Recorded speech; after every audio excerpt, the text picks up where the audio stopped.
সব নবীকে আল্লাহ একটা করে দোয়া দিয়েছেন, নবী দোয়া করলেই কবুল। সব নবীরা ওই দোয়া করে ফেলেছে দুনিয়াতে। বিশ্বনবী বলেন আমি করি নাই, আমি দুনিয়ার বুকে কঠিন বিপদে পড়েও কোনোদিন করি নাই। আমি আমার স্পেশাল দোয়াটা কিয়ামতের দিন আমার গুনাহগার উম্মতকে সুপারিশের জন্য রেখে দিয়েছি। আজকে আমি তোমার দরবারে দাঁড়িয়ে কিয়ামতের দিন ওই দোয়াটা করছি, আল্লাহ আমার যে উম্মতের হৃদয়ে যাররা পরিমাণ ঈমান আছে, আমার একটা উম্মতকেও তুমি জাহান্নামে ঢোকাতে পারবা না। বিশ্বনবী একবার ছাগলের রান খাচ্ছিলেন, খেতে খেতে বিশ্বনবী বলেন আনা সাইয়্যিদুন নাসি ইয়াউমাল কিয়ামা, আমি কিয়ামতের দিন সর্বশ্রেষ্ঠ হব, মানুষের মধ্যে সর্বশ্রেষ্ঠ সেরা আমি বিশ্বনবী। আলহামদুলিল্লাহ পড়েন। বিশ্বনবী বলেন সেদিনটা বড্ড ভয়ঙ্কর, সেদিন কেউ কারো কোনো উপকারে আসবে না, বন্ধু বন্ধুর কাজে আসবে না, স্ত্রী স্বামীর উপকারে আসবে না, স্বামী স্ত্রীর উপকারে আসবে না, পীর সাহেব মুরিদরে বাঁচাতে পারবে না, মুরিদ পীর সাহেবরে বাঁচাতে পারবে না, নেতা কর্মীর পরিচয় দিবে না, কর্মী নেতার পরিচয় দিবে না, ভাই বোনকে চিনবে না, বোন ভাইকে চিনবে না, বাবা তার সন্তানকে চিনবে না, মেয়েকে দেখে মা দৌড়ে দৌড়ে পালাবে। বড্ড ভয়ঙ্কর দিন। বিশ্বনবী বলবেন জমিনটা এখনকার মতো থাকবে না, পুরো জমিনটা সমান হয়ে যাবে, ফ্ল্যাট। এখন তো গোল, তখন ফ্ল্যাট। সবাই এক জমিনের উপরে দাঁড়াবে, সূর্যটা মাথার কাছে চলে আসবে, সূর্যের গরমে মানুষের মাথার মগজ গলে গলে কানের ছিদ্র নাকের ছিদ্র দিয়ে বেয়ে বেয়ে পড়বে। সবাই হয়রান পেরেশান ক্লান্ত শ্রান্ত। মানুষগুলো বলবে বাঁচার কোনো উপায় নাই। 50,000 বছর মানুষ এরকম দৌড়াবে, চিৎকার করবে, কাঁদবে, বাঁচার কোনো উপায় নাই। সবাই বলবে আহ, আল্লাহ যদি বিচারটা শুরু করতো, যা হবার হবে, আগে বিচার শুরু করুক। বিচারই শুরু হয় না, বিচার শুরু হইতেই 50,000 বছর। আল্লাহ, 50,000 বছর, 5,000, 15,000 না, 50,000 বছর এরকম যাবে। মানুষগুলো কাঁদতে কাঁদতে বলবে চলো আমরা আদম আলাইহিস সালামের কাছে যাই, যেন আল্লাহরে যে সুপারিশ করে, আল্লাহ আপনি বিচার শুরু করেন। কিয়ামতের ময়দানে সবাই মিলে সাইয়েদনা আদম আলাইহিস সালামের কাছে যেয়ে বলবে ইয়া আবাল বাশার ইয়া আউয়ালাল আম্বিয়া, ও আদম নবী আপনি দুনিয়ার বুকে প্রথম নবী, আল্লাহ নিজ হাতে আপনারে 60 হাত লম্বা করে বানিয়েছেন, আপনার সম্মানে ফেরেশতাদেরকে সেজদা দিতে বলেছেন, দুনিয়ার প্রথম নবী প্রথম মানুষ আপনি, আপনি আল্লাহরে যে সুপারিশ করেন যেন আল্লাহ বিচার শুরু করে। আদম আলাইহিস সালাম বলবেন আমি পারবো না, কারণ আল্লাহ আমাকে একটা নিষিদ্ধ গাছের কাছে যেতে নিষেধ করেছিল, আমি ভুল করে এই গাছের ফল খেয়েছি। নাফসি নাফসি, আজকে আমার কি হবে আমি জানি না, আমি বড় লজ্জিত। আমারে যদি আল্লাহ জিজ্ঞেস করে কেন খাইছিলাম, আমার কোনো উত্তর নাই, তোমারে বাঁচামো কেমনে আমি? নবীরা থার করে কাঁপবে সেদিন। আদম আলাইহিস সালাম বলবেন আমি পারবো না, মাফ করো আমাকে, আমি পারবো না, ওই যে ভুল করে গন্ধম খেয়ে ফেলেছি, নিষিদ্ধ গাছের ফল খেয়ে ফেলেছে, আমি বড় লজ্জিত অনুতপ্ত, আমি পারবো না। আজকে আল্লাহ এত রাগান্বিত হয়েছে, আগে কখনো আল্লাহ এত রাগান্বিত হয় নাই, ভবিষ্যতে আল্লাহ কখনো এত রাগান্বিত হবে না, আমি পারবো না। এক কাজ করো, তোমরা নূহ আলাইহিস সালামের কাছে যাও। কোন নবী? লোকেরা এবার পাগলের মতো দৌড়াতে দৌড়াতে আল্লাহর নবী নূহ আলাইহিস সালামের কাছে যেয়ে বলবে ইয়া নবী আল্লাহ নূহ আনতা আউয়ালুর রুসুলি ফিল আরদ, আপনি জমিনে প্রথম রাসূল। আদম আলাইহিস সালাম নবী ছিলেন, রাসূল ছিলেন না, এই দুনিয়ার বুকে প্রথম রাসূল ছিলেন আল্লাহর নবী নূহ আলাইহিস সালাম। সবাই বলবে ও নবী আল্লাহ নূহ, রাসূল আল্লাহ নূহ, আল্লাহ আপনাকে আবদান শাকুরা, শুকর গুজার বান্দা বলে কোরআনে বলেছে। কোরআনে নূহ আলাইহিস সালামের নামেও সূরা আছে না নাই? আপনি আল্লাহর প্রিয় বান্দা, প্রিয় রাসূল। দেখেন আমাদের কি দশা, ঘামতে ঘামতে শেষ, জমিনটা তামার জমিন, সূর্যটা মাথার কাছে, কি করবো আর পারি না, ঘামতে ঘামতে আর কত ঘামবো, কত দাঁড়িয়ে থাকবো। আল্লাহরে যে বলেন বিচার যেন শুরু করে। নূহ আলাইহিস সালাম বলবেন আমিও পারবো না, আমিও পারবো না, আমি আমার ছেলের জন্য এক কথা বলে ভুল করে ফেলছি।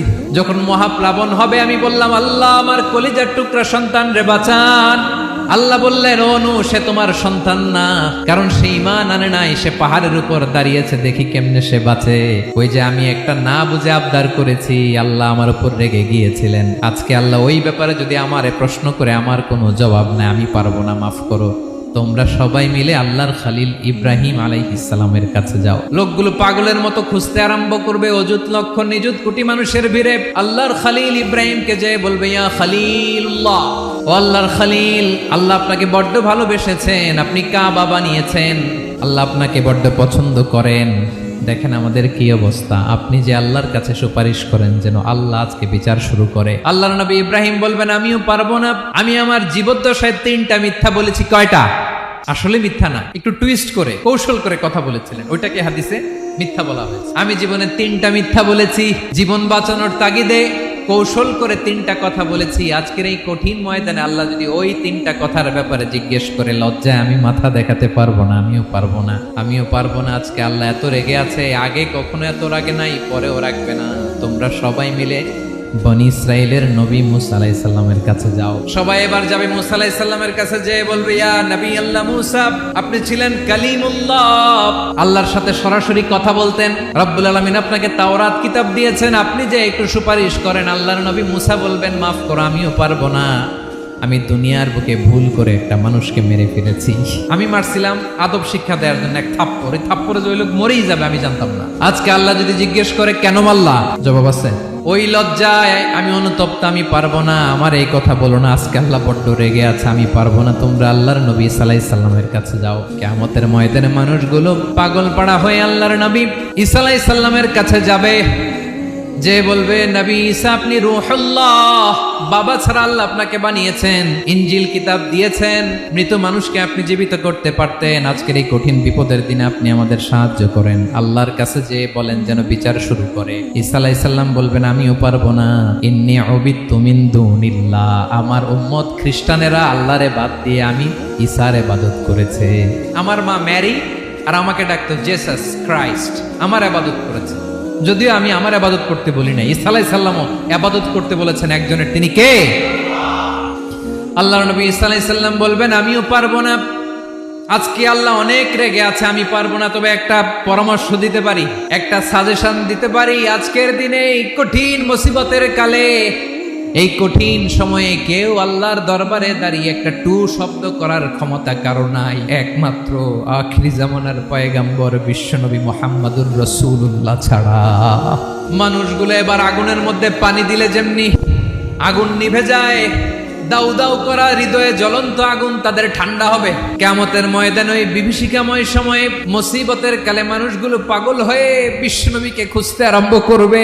সবাই মিলে বিশ্বনবীর কাছে যেয়ে বলবে, ইয়া রাহমাতাল লিল আলামিন, ইয়া খাতামান নবীন, রাহমাতাল লিল আলামিন। দেখেন আমাদের কি অবস্থা, কি কঠিন বিপদে আমরা আছি, দাঁড়াতে পারি না, সূর্যের আলোতে ঘেমে হয়রান। আজকে কেউ সুপারিশ করতে পারবে না। সব নবীরা অপারগতা স্বীকার করেছে, তারা বলেছে আপনি ছাড়া কেউ নাকি আল্লাহর সামনে দাঁড়াতে পারবেন না, আপনি একটু সুপারিশ করেন। বিশ্বনবী বলবেন, আসো আসো, আজকের দিনে আমি ছাড়া আল্লাহর সামনে কেউ দাঁড়াতে পারবে না। বিশ্বনবী মাকামে মাহমুদে যে আল্লাহু আকবার বলে সিজদায় লুটিয়ে পড়বেন। আল্লাহ রাব্বুল আলামিন বিশ্বনবীকে এমন কিছু চমৎকার শব্দ শিখাবেন, ওই শব্দগুলো দিয়ে আল্লাহর প্রশংসা করে বিশ্বনবী কাঁদতে আরম্ভ করবেন। বিশ্বনবী এমন ভাবে অজর দ্বারায় সিজদায় লুটিয়ে পড়ে কাঁদবেন, রব্বুল আলামিনের রহমতের দরিয়ায় জোশ লেগে যাবে।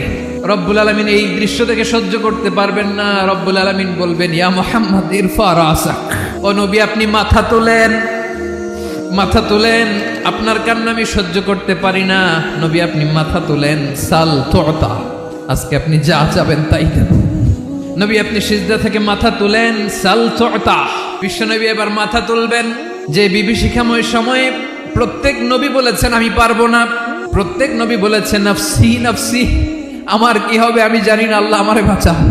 প্রতিটি নবী বলবে নফসি নফসি, আল্লাহ তুমি আমারে বাঁচাও, আমারে বাঁচাও। বিশ্বনবী মাথা তুলবেন, তুলে বলবেন রব্বি হাবলি উম্মতি, আল্লাহ তুমি আমার গুনাহগার উম্মতকে বাঁচাও।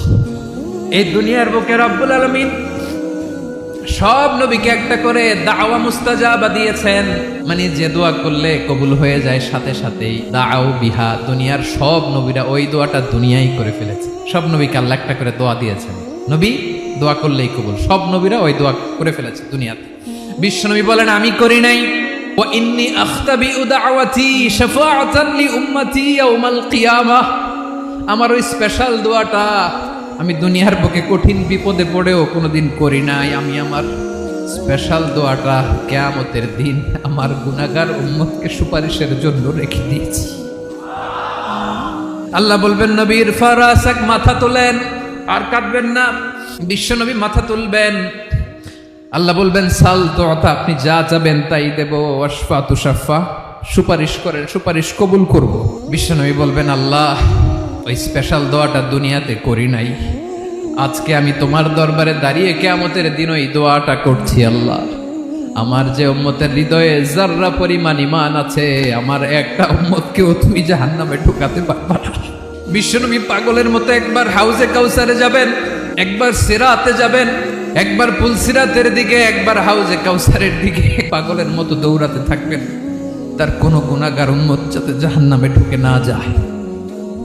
সেদিন কেউ সুপারিশ করতে পারবে না বিশ্বনবী ছাড়া। এজন্য ৫ নম্বর আল্লাহ বললেন, মান যাল্লাযী ইয়াশফাউ ইনদাহু ইল্লা বিইযনিহি।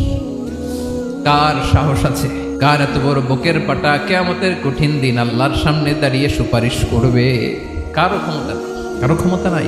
বিশ্বনবী সেদিন সিজদায় পড়ে উম্মতের জন্য কাঁদবেন, সবাই কাঁদবে, নফসি নফসি, আল্লাহ আমারে বাঁচাও, আল্লাহ আমারে বাঁচাও। বিশ্বনবী বলবেন, উম্মতি উম্মতি। বিশ্বনবী আমার জন্য কাঁদবেন, আপনার জন্য কাঁদবেন, আমাদের জন্য সেদিন কেঁদে কেঁদে জাহান্নামের দরজায় দাঁড়িয়ে আমাদেরকে টেনে টেনে জান্নাতে ঢুকাবেন। এজন্য এই বিশ্বনবীর ভালোবাসা যেন আমাদের হৃদয়ে ভরপুর থাকে। আমার ভাইয়েরা, প্রতি শুক্রবার বিশ্বনবীর উপরে বেশি বেশি যেন আমরা দুরূদ পড়ি। আমরা যখন বিশ্বনবীর সালাম দেই, দুরূদ পড়ি, একদল স্পেশাল ফেরেশতা আছে যারা বিশ্বনবীর দুধটা নিয়ে সরাসরি বিশ্বনবীর রওজায় যায়, যে বলে অমুকের বেটা অমুক আপনারে সালাম দিয়েছে। বিশ্বনবী নিজ কবরের থেকে নিজেই সালামের উত্তর দেয়। বিশ্বনবীর ভালোবাসা যেন আমাদের হৃদয়ে থাকে, বিশ্বনবীর সুন্নাহ দিয়ে যেন আমাদের জীবনটাকে সাজাই। পারা যাবে ইনশাআল্লাহ। বিশ্বনবীর ভালোবাসা ছাড়া কেউ জান্নাতে ঢুকতে পারবে? বিশ্বনবীর পক্ষে আমরা বলবো, বিশ্বনবীর পক্ষে আমরা লিখব, বিশ্বনবীর জন্য আমরা আমাদের কলিজার রক্ত বিলিয়ে দিব, ঠিক কিনা বলেন? সেদিন বিশ্বনবী ছাড়া কেউ সুপারিশ করতে পারবে না। ৫ নম্বর আল্লাহ বললেন, মান যাল্লাযী ইয়াশফাউ ইনদাহু ইল্লা বিইযনি। কে আছে সুপারিশ করবে আল্লাহর সামনে? আর আপনি আপনার বাবার দরবারে যে সেজদা দেন, হ্যাঁ, ইব্রাহিম আলাইহিস সালাম থারথার করে কাঁপবে আর বলবে, নফসি নফসি, আল্লাহ আমারে বাঁচাও। মুসা আলাইহিস সালাম থারথার করে কাঁপবে, আল্লাহ নফসি নফসি, আমারে বাঁচাও। আর আপনি পীরের দরবারে যে সেজদা দেন, কোথায় আছেন আপনি? খবরদার, কেউ বাঁচাতে পারবে না। যাকে ইল্লা আল্লাহ যাকে অনুমতি দেন, বিশ্বনবীকে দিবেন, নবীদেরকে দিবেন, এরপরে আল্লাহ তার স্পেশাল ওয়ালিদেরকে, মুত্তাকিনদেরকে, শহীদদেরকে, সিলেক্টেড বান্দাদেরকে দিবেন। কিন্তু কাকে দিবেন, কার জন্য দিবেন, দুনিয়ার কেউ জানে না একজন ছাড়া, তিনি কে? আল্লাহর ওয়ালিদেরকে, নেককার লোকদেরকে আল্লাহ সুপারিশের অনুমতি দিবেন। কিন্তু আপনি যারে মানেন, যার পায়ে সেজদায় লুটিয়ে পড়ে থাকেন, তারে যে আল্লাহ দিবেন, এটার কোনো গ্যারান্টি আছে? কথা বলেন। এজন্য জপতে হবে একজনের নাম, আওয়াজ করে বলুন, তিনি কে?